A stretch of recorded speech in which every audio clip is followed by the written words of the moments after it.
असफ उद्दौला, नवाब मोहम्मद अली, अनवरुद्दीन खान बहादुर, जफर जंग, सिपाह सालार, याद આવી ગયો અર્તુરુલ ગાઝી, સિપાહ સાલાર, બંશી ને તુર્ગુત ને સાહિબ સૈફ વલ કલામ, મુદબ્બિર ઉમુર આલમ, ફરજંદ અઝવાર જાનવાર.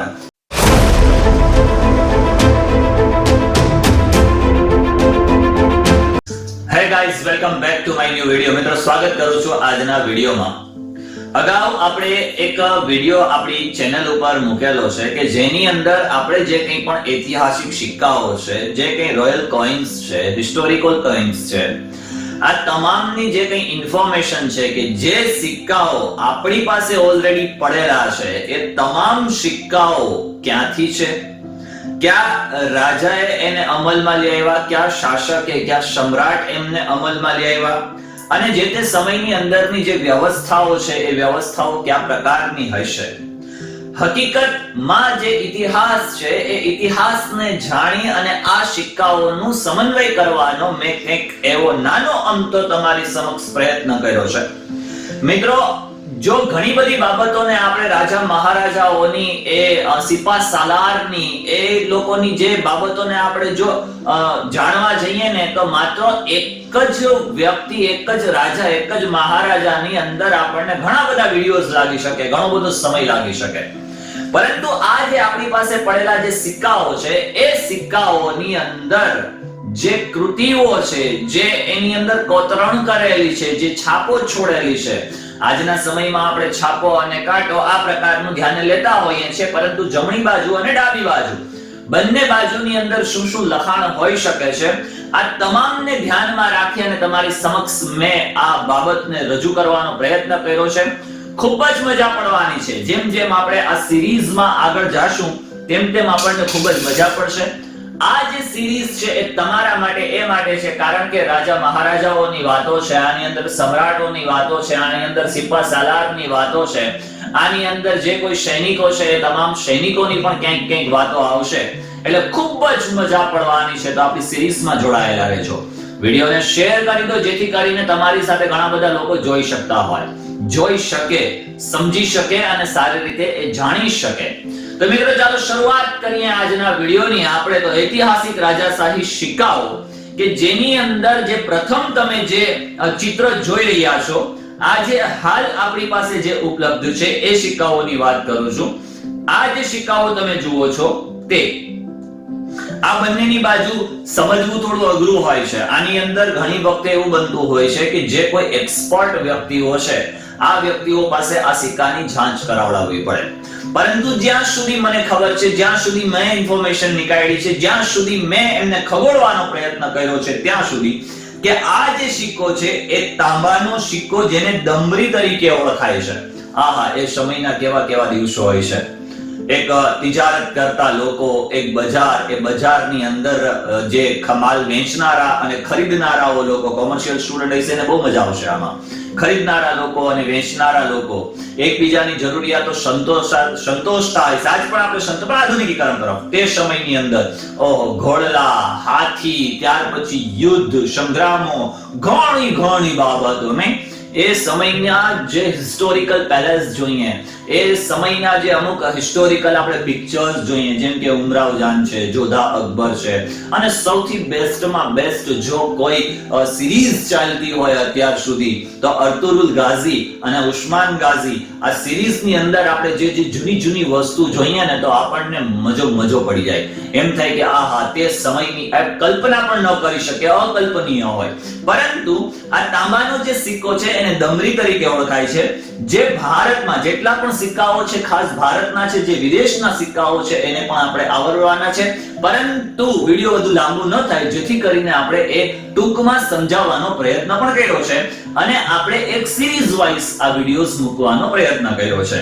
અકબર જેવા મુઘલ સમ્રાટોના શાસનકાળ દરમિયાન વપરાતો આ એક નાનો સિક્કો હતો. જે મુઘલ સામ્રાજ્ય હતું એ મુઘલ સામ્રાજ્યના સમયની અંદર આ જે સિક્કાઓ છે એ સિક્કાઓનો ઉપયોગ થતો, એટલે દુર્લભ સિક્કાઓ કહી શકાય. એનું મૂળ કે દમરી એક અપૂર્ણાંક સિક્કો હતો, પૂર્ણાંક નહોતો, 2 4 6 8 આવી રીતે નહોતો, 1 2 3 4 એવી રીતે નહોતો, એ પૂર્ણાંકની અંદર હતો. 1.5 હોય, 2.5 હોય, 3.5 હોય શકે, આપણે કલ્પના કરીએ. ખાસ કરીને તાંબાના બંધનો એક અષ્ટમાંશ ભાગ આની અંદર ઉમેરવામાં આવેલો છે, જે પોતે શેરશાહ સૂરી દ્વારા રજૂ કરવામાં આવેલો હતો. બાદમાં મુઘલો દ્વારા એ પ્રમાણિત કરાયેલો અને ઓછા મૂલ્યનો એ તાંબાનો સિક્કો હતો. જે તે સમયની અંદર એનું મૂલ્ય કેવું હતું? ઓછું હતું. કયા યુગમાં આ સિક્કાની શરૂઆત થઈ હશે?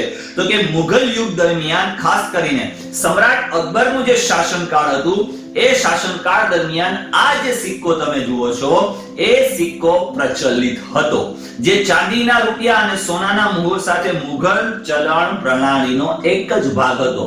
મેં મારા અગાઉના વિડિયોની અંદર જે ઇન્ફોર્મેશન આપી છે, જે માત્ર મેં એ ટૂંકસાર આપ્યો છે, એની અંદર એવું કહ્યું છે કે જે સોનાના સિક્કા, ચાંદીના સિક્કા અને આ તાંબાના સિક્કા, જેને દમરી તરીકે ઓળખવામાં આવે છે, સોનાની જે મહોર છે, સોનાના જે સિક્કા છે એ રાજપાટને, રાજ્યને સુલભ કરવા માટે હતા. ચાંદીના જે સિક્કાઓ છે એ રાજ્યના અંદરૂની વહીવટ માટે કરીને ઉપયોગમાં લેવામાં આવતા, અને તાંબાના જે સિક્કા છે એ ત્યાંની પ્રજાના માટે ઉપયોગમાં લેવામાં આવતા. રચના દમરી તાંબાના બનેલા હતા. ઐતિહાસિક મહત્વ શું છે? હવે એની આગળની બાજુ શું લખેલું છે અને પાછળની બાજુ શું લખેલું છે? તો કે એનું નાનું મૂલ્ય અંગ્રેજી વાક્યમાં એવું થતું, I don't care a damn, માટે સંભવિત મૂળ માનવામાં આવતું હતું. જો અહીંયાનું શાસનકાળ છે, બાબર છે, હુમાયુ છે, અકબર ધ ગ્રેટ છે. બાબર 1526 થી 1530, ત્યાર પછી હુમાયુ 1530 થી 1540 અને 1555 થી 1556. તમને ચિત્ર બરોબર દેખાતા હશે. અકબર ધ ગ્રેટ 1556 અને 1605.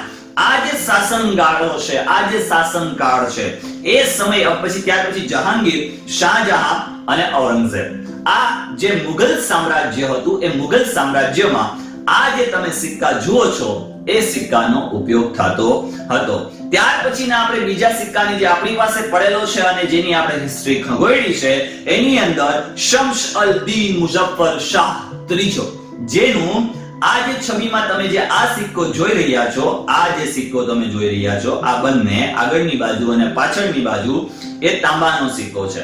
એ ખાસ કરીને ગુજરાત જે સલ્તનત છે, એ ગુજરાત સલ્તનતનો એક ફાલુસ સિક્કો તરીકે એને ઓળખવામાં આવતો હતો. જેમ કે આજે આપણે 1 રૂપિયો 50 પૈસા તો હવે આપણને લગભગ ક્યાંય જોવા પણ નથી મળતા, હોય છે ક્યાંય. 1 રૂપિયો છે, 2 રૂપિયા છે, 5 રૂપિયા છે, જેનું મૂલ્ય નક્કી કરે છે. એ સમયગાળા દરમિયાન એ સિક્કાનું મૂલ્ય નક્કી થતું ફાલુસ તરીકે ઓળખાય છે. જે શમ્સ અલ-દીન મુઝફ્ફર શાહ ત્રીજો, જેનો શાસનકાળ હતો 1560 થી 1573 ના શાસનકાળ દરમિયાન બનાવવામાં આવ્યો હતો. શાસક કોણ હતા? તો કે આ સિક્કો જેણે બનાવ્યો, જેના શાસનમાં આ સિક્કો ચલણી બનાવવામાં આવ્યો, એ હતા શમ્સ અલ-દીન મુઝફ્ફર શાહ ત્રીજો.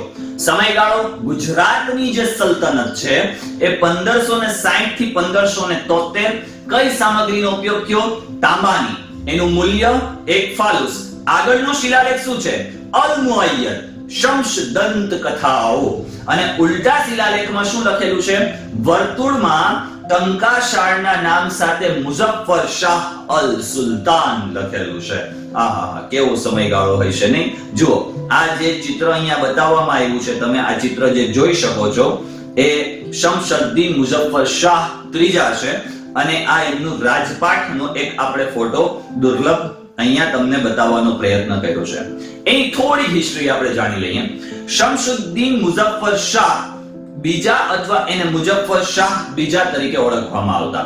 એનું ખલીલ ખાન મુઝફ્ફરદીન વંશના સુલતાન, જે સમયની આ વંશના સુલતાન હતા, જેમણે 1511 થી 1526 સુધી ગુજરાત સલ્તનત પર શાસન કર્યું. અને તેઓ સુલતાન મહેમૂદ બેગડાના સૌથી મોટા પુત્ર હતા.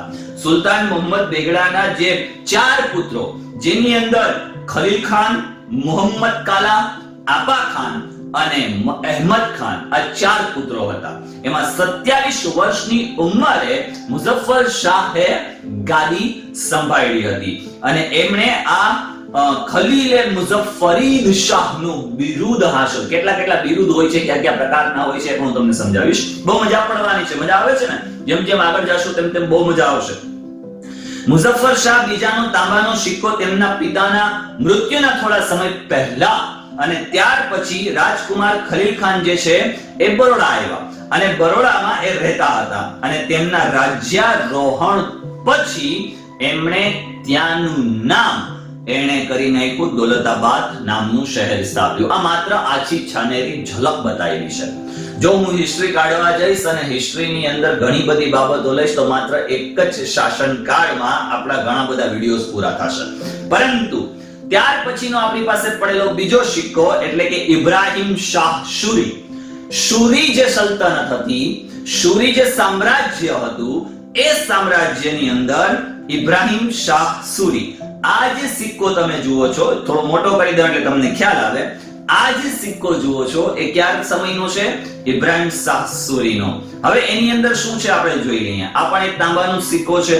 હિજરી વર્ષ 963 16મી સદીનો છે. બહુ દુર્લભ સિક્કો કહી શકાય. ઇબ્રાહિમ શાહ શુરી દ્વારા આ સિક્કાને જારી કરવામાં આવ્યો હતો. સિક્કાના આગળના ભાગમાં અબુલ મુઝફ્ફર સુલતાન ઇબ્રાહિમ શાહ ખલ્લાદા અલ્લાહ મુલ્કહુ આ લખેલું છે અને સિક્કાના પાછળના ભાગમાં ફી અહદ અમીર અલ મુમિનીન ખલ્લાદા ખિલાફતાહુ આ લખેલું છે. આ સિક્કામાં દુર્લભ માનવામાં આવે છે અને દિલ્હી સલ્તનત સમયગાળા દરમિયાન શુરી રાજવંશના સિક્કાઓની એક ઝલક પણ આપે છે. ચાલો આપણે એમનું થોડું, આ એમનો ટોમ્બ છે, ટોમ્બ એમનો રહેણાંક છે, જે જ્યાં ઇબ્રાહિમ શાહ શુરી જ્યાં રહેતા, આ એનો ટોમ્બ છે. ઇબ્રાહિમ શાહ શુરી જાન્યુઆરી 1555 થી ફેબ્રુઆરી 1555 માં તેમના પદભ્રષ્ટ અને હાર સુધી હિન્દુસ્તાનના સુલતાન હતા. અને ત્યાર પછી આદિલ શાહ સામે એમણે બળવો કરીને તેમને હરાવીને એ સત્તા પર આવ્યા હતા અને પરંતુ તેમના અનુગામી જે હતા સિકંદર શાહ શુરી, એમના દ્વારા તે પોતે હાર્યા હતા. આ સિક્કો આપણને 16મી સદીનો જોવા મળે છે. ત્યાર પછી વાત કરીએ આપણે જે સિક્કા આપણને મળે છે એ તામાચીજી, જેને તમાચી પણ તરીકે પણ ઓળખવામાં આવે છે. કચ્છનો શાસનકાળ, જેની અંદર આપણે અહીંયા આ જમણી બાજુ અને ડાબી બાજુ એટલે કે સીધી બાજુ ને ઉલટી બાજુ આપણે જોતા આપણને ખ્યાલ આવશે કે ઉર્દુમાં, અરબીમાં અને ક્યાંક આપણને લખાણ ફારસીમાં અને ઘણા બધા એવા સિક્કા છે કે જેની અંદર ક્યાંક સંસ્કૃતમાં પણ લખાણ આપણને જોવા મળે છે. જેઓ પહેલા રાવ ખજાનચી પહેલા 1510 થી 1586, રાવ બ્રહ્માજી પહેલા 1586 થી 1632 સુધી, રાવ ભોજરાજજી 1633 થી 1645 સુધી, રાવ ખેંગારજી બીજા 1645 થી 1654 સુધી, રાવ તામાચીજી 1655 ને 1666 સુધી અને રાવ રાયધનજી પહેલા 1666 થી 1698 સુધી. આ છબીની અંદર જે સિક્કો તમે જોઈ રહ્યા છો એ કચ્છ રાજ્યનો તાંબાનો એક દોકડો સિક્કો દર્શાવવામાં આવ્યો છે. દોકડો તરીકે ઓળખવામાં આવતો. એનો શાસનકાળ 1655 થી 1666 ના શાસનકાળ દરમિયાન એ જારી કરવામાં આવ્યો હતો. એના શાસક કોણ હતા? આ સિક્કો જેણે અમલી કર્યો એના શાસક કોણ હતા? જે સમયમાં બનાવવામાં આવ્યો એના શાસક તામાચીજી. કચ્છની અંદર રાજ્યના શાસક સંપ્રદાય એક દોકડો, સામગ્રી શું છે? તાંબુ, કતાર, ખંજર અને ફારસી દંતકથાઓ દર્શાવે છે ઉપલી બાજુ અને ઉલટુ બાજુ નાગરી દંતકથા શ્રી તામાચીજી અને ફારસી દંતકથાઓ દર્શાવે છે. એ સમયગાળા દરમિયાનની અંદર જે સિક્કા બનાવવામાં આવતા હતા એ સિક્કાની જે કોતરણી કરવામાં આવતી હતી એ કોતરણી સામાન્ય રીતે કંઈક ને કંઈક દર્શાવતી હતી. ચાલો તામાચીજી વિશે આપણે થોડુંક જાણી પણ લઈએ. તામાચી પણ કહેવામાં આવે છે. 1654 થી 1622 સુધી પમારાવ સાહેબ તરીકે શાસન અને તેઓ જાડેજા વંશના સભ્ય હતા, જેમણે 1540 થી 1948 માં ભારતમાં એકીકરણ જ્યાં સુધી થયું ત્યાં સુધી રજવાડા પર એમણે શાસન કર્યું. અને તામાચીજી વિશે મુખ્ય તથ્યો એ છે કે તેમનું શાસન જે તેમના પુરોગામી ખેંગારજી બીજાના શાસનકાળ દરમિયાન ચાલ્યું. તેમણે પોતાનું ચલણ બનાવ્યું, જેમાં કોરી તરીકે ઓળખાતી ચાંદીના સિક્કા અને તાંબાનો દોકડો સિક્કાનો સમાવેશ થાય છે. ચાંદીનું કોરી અને તાંબાનો દોકડો આમ બનાવ્યું. આ સિક્કામાં ક્યારેક ત્રિશૂળ દર્શાવવામાં આવતું હતું અને દેવાનગરી લિપિમાં તેમનું નામ લખેલું હતું. વંશાવળી શું છે તો કે જાડેજા વંશના રેકોર્ડ મુજબ તેઓ રાવ ભોજરાજજીના પુત્ર હતા અને તેમના પુત્ર રાય રાયધનજી બીજા તેમના અનુગામી બન્યા. દારા શિકોહની મુલાકાત, શું નામ છે, અને એ નામ પ્રમાણેના એ જે શાસનકાળનો સમયગાળો અદ્ભુત છે. પરંતુ આપણે કંઈક બીજું ટ્રેક બદલી જશું. એની જગ્યાએ આપણે થોડાક સિક્કાઓની છણાવટ સાથે નાની અમથી આછેરી ઝલક પણ જોતા જઈએ. કામાજીએ શરૂઆતમાં મુગલ રાજકુમાર દારા શિકોહને આશ્રય આપ્યો હતો, જે તેમના ભાઈ ઔરંગઝેબથી ભાગેડુ હતા. જો કે તામાજીજી પાછળથી દારા શિકોહની વિરોધ થઈ ગયા, જેના કારણે તેમણે કચ્છ છોડવાની ફરજ પડી. ત્યાર પછીના આપણે સિક્કાની વાત કરીએ. જલાલુદ્દીન મોહમ્મદ અકબર, જે તમે સિક્કો જોઈ રહ્યા છો એ જલાલુદ્દીન મોહમ્મદ અકબર એટલે કે મુગલ કાળ શાસનકાળ દરમિયાનનો છે. આ છબીમાં મુગલ રાજવંશનો કોપર ડેમ સિક્કો બતાવવામાં આવ્યો છે. ખાસ કરીને સમ્રાટ જલાલુદ્દીન મોહમ્મદ અકબર 1556 થી 1605 ના શાસનકાળનો છે. આ પ્રકારના સિક્કાની મુખ્ય લાક્ષણિકતાઓ અને રચના તાંબાનો બનેલો એનો ટંકશાળ શું છે. ઘણીવાર વિવિધ સ્થળોએ ટંકશાળ બનાવવામાં આવે છે, જેમાં નારનોલ અને હદરત દહેલી ટંકશાળનો સમાવેશ થાય છે. શિલાલેખ શું છે. આગળની બાજુ સામાન્ય રીતે હિજરી વર્ષને સંખ્યાત્મક અને શબ્દ સ્વરૂપમાં દર્શાવે છે, જ્યારે પાછળની બાજુ ઘણીવાર ટંકશાળનું નામ અને ફાલુસ દર્શાવે છે. ઐતિહાસિક સંદર્ભ. બંધ એક નાનો ભારતીય તાંબાનો સિક્કો હતો, જે સૌપ્રથમવાર શેરશાહ સૂરી દ્વારા રજૂ કરવામાં આવ્યો હતો અને બાદમાં મુગલ સમ્રાટો દ્વારા નાણાકીય વ્યવસ્થાને એકીકૃત કરવા માટે પ્રમાણિત કરવામાં આવ્યો હતો. આ જે તમે સિક્કો જોઈ રહ્યા છો એ. ચાલો જલાલુદ્દીન મોહમ્મદ અકબર વિશે આપણે થોડુંક સમજી લઈએ. એમનો શાસનકાળ આપણે જોઈ લીધો 15 ઓક્ટોબર અને 1542 થી 27 ઓક્ટોબર 1605 સુધી. મુગલ સામ્રાજ્યનો ત્રીજો અને સુપ્રસિદ્ધ બાદશાહ અને એનો શાસનકાળ ત્યાં સુધીનો અને લશ્કરી વિજયો મેળવી તેણે મોટા ભાગના દેશોને શું કરવાનું કામ કર્યું હતું? સંગઠિત કરવાનું કામ કર્યું હતું. રાજકીય છે, પછી વહીવટી છે, આર્થિક અને ધાર્મિક સહિષ્ણુતા એકીકરણની દિશામાં નોંધપાત્ર પ્રગતિ સાધી હતી. અકબરના દાદા બાબર, જે આપણે આખો વંશાવલિયો જોઈ ગયા, બાબર છે, હુમાયુ છે, અકબર છે, જહાંગીર છે, આ જે 1570 અફઘાનિસ્તાનની પોતાના સૈન્યની સાથે હિન્દુસ્તાન પહોંચ્યા અને રાણા સંગ્રામસિંહને હરાવીને આગ્રાની ગાદી કબજે કરી. હિન્દુસ્તાનમાં મુગલ સલ્તનતની સ્થાપના કરી. તેણે પોતાની આત્મકથા તુઝુકે બાબરી લખી, જે ભારતના ઇતિહાસમાં મહત્વપૂર્ણ સ્થાન ધરાવે છે. હવે આવે છે નવાબ મોહમ્મદ અલી. નવાબ મોહમ્મદ અલી દ્વારા જાહેર કરાયેલો આ જે સિક્કો તમે જોઈ રહ્યા છો એને અષ્ટકોણીય સિક્કા તરીકે પણ ઓળખવામાં આવે છે. મજા પડે છે ને? બહુ મજા પડશે. જેમ જેમ આગળ જશું તેમ તેમ ખૂબ જ આ સિરીઝમાં બન્યા રહેવાનું છે. શેર કરી દો, લાઈક કરી દો, સબસ્ક્રાઇબ કરી દો અને કમેન્ટ કરો કે તમને આ વિડિયો કેવો લાગે છે. આપણી પાસે જે સિક્કાઓ પડ્યા છે એ સિક્કાઓની આપણે તમારી સમક્ષ છણાવટની સાથે રજૂઆત કરી છે. આ કર્ણાટકના નવાબ હતા મોહમ્મદ અલી. એને અષ્ટકોણીય તાંબાનો એ પણ મોસ્ટ ઓફ તાંબાના સિક્કાઓ તમને જોવા મળશે. અને આ જે સિક્કો છે નાહનત નગરમાં બનાવવામાં આવ્યો હતો. તેનું વજન લગભગ 7.5 ગ્રામ હતું. હવે જેમ જેમ પડાવો પાર થાય, જેમ જેમ સૈન્યની અંદર સૈનિક બને, સૈનિક પછી એ સિપાહ સાલાર બને, જેમ જેમ આપણી અંદર પ્રમોશનો થતા હોય છે, તેમ તેમ પ્રમોશન થાય ને તેમ તેમ તેને બિરુદ મળતું જાય. એમની બહાદુરીને લઈને, એમની સૂઝબૂઝને લઈને, એમની ચપળતાને લઈને, એમની જે અંદર પડેલી શક્તિઓ છે એ શક્તિઓને લઈને, એમની જે યુદ્ધ કરવાની જે રણનીતિ છે એ રણનીતિઓને લઈને ઘણા બધા પ્રકારના એમને બિરુદો આપવામાં આવે. અને એ સમયની અંદર કેવા કેવા બિરુદો હોય છે, ચાલો એ બિરુદ ઉપર આપણે નજર કરીએ. અમીરુલ હિન્દ વલ્લા જહાં, ઉમદત ઉલ મુલ્ક, અસફ ઉદ્દૌલા, નવાબ મોહમ્મદ અલી, અનવરુદ્દીન ખાન બહાદુર, ઝફરજંગ, સિપાહ સાલાર, યાદ આવી ગયો અર્તુરુલ ગાઝી, સિપાહ સાલાર, બંશી ને તુર્ગુત ને, સાહિબુ સૈફ વલ કલામ, મુદબ્બિરે ઉમુરે આલમ, ફરઝંદે અઝવાર જાનવાર, અને ત્યાર પછી કર્ણાટકના સુબાદાર, આવા પ્રકારના એમને બિરુદો મળેલા હતા. મોહમ્મદ અલી ખાન, આ જે તમે જોઈ રહ્યા છો આ જે ચિત્ર એ મોહમ્મદ અલી ખાન નું ચિત્ર છે. ત્યાર પછી આપણે અહીંયા જોઈએ તો બહુ મજા પડવાની છે ભાઈ. મોહમ્મદ અલી ખાન વલાજાનો જન્મ 7મી જુલાઈ 1717 ના રોજ દિલ્હીમાં થયો હતો.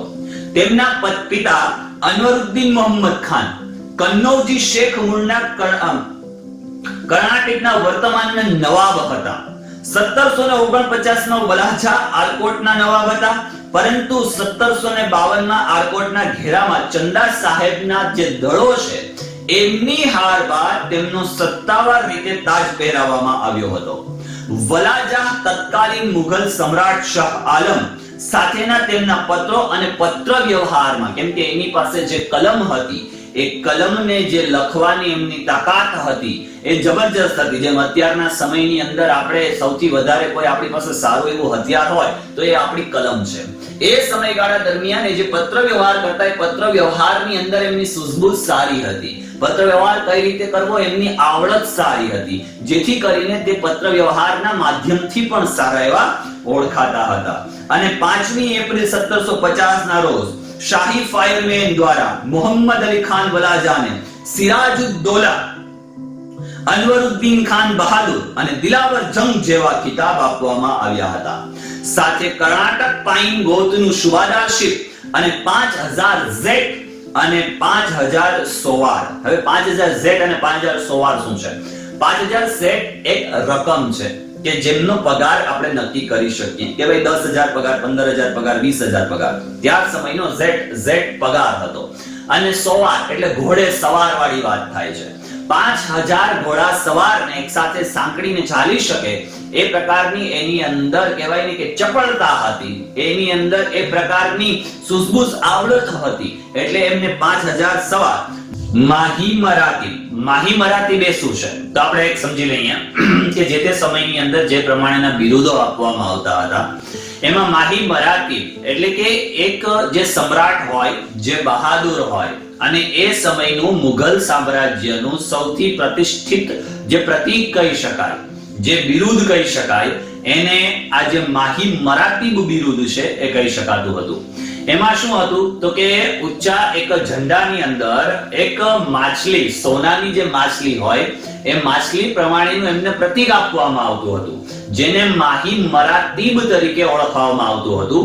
અને એ સમયગાળા દરમિયાન અમુક જ જે ઉમરાઓ છે કે જેની અંદર બહાદુરી છે, જે સમ્રાટ છે, જેણે ઘણી બધી જંગો જીતી છે, એવા પ્રકારના જે યોદ્ધાઓ છે એને આ માહી મરાતીબ જે બિરુદ છે આપવામાં આવતું હતું. ત્યાર પછી નોબત વગેરેનો મેન્સાબ આપવામાં આવ્યો હતો. 1760 માં સમ્રાટ શાહ આલમ દ્વારા વલ્લા જા અને સાહિબ ઉસ સૈફ વલ કલમ, કેમ કે એ તલવાર અને કલમના પણ માહિર હતા, જેથી કરીને એમને આ બિરુદ આપવામાં આવ્યું હતું. મુદબ્બિરે ઉમુરે આલમ ફરઝંદે અઝીઝ અઝ જાનના ખિતાબથી સન્માનિત કરવામાં આવ્યા હતા.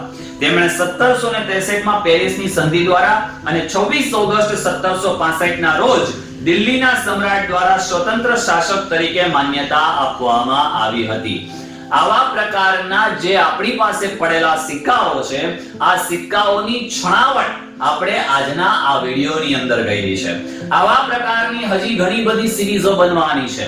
જેટલા પણ સિક્કાઓ આપણી પાસે હાજર છે, આ સિક્કાઓના ઇતિહાસની સાથે ખંગોળી અને ત્યાર પછી તમારી સમક્ષ રજૂ કરવાનો મેં પ્રયત્ન કર્યો છે. ચાલો અમુક આ જે સાદત અલી ખાન, ત્યાર પછી સફદાર જંગ, શુજાઉદ્દૌલા, અશફુદ્દૌલા, વઝીર અલી ખાન, ત્યાર પછી ગાઝીઉદ્દીન હૈદર, નાસિરુદ્દીન હૈદર, મોહમ્મદ અલી શાહ અને અમજદ અલી શાહ. આ જેટલા શાસકો છે, જે મુઘલ સામ્રાજ્ય છે, આ સામ્રાજ્યની અંદરથી આપણાને જેટલા પણ સિક્કા પ્રાપ્ય થયા છે એ સિક્કાઓની છણાવટ તમારી સમક્ષ આપણે આજના વિડીયોમાં કરી. મિત્રો ચેનલ પર નવા છો તો ચેનલને સબસ્ક્રાઇબ કરી દો, લાઈક કરી દો અને સાથે શેર કરી દો, જેથી કરીને તમારા જે કોઈ મિત્ર વર્તુળ છે, સગા સંબંધીઓ છે, આ તમામ જોઈ શકે.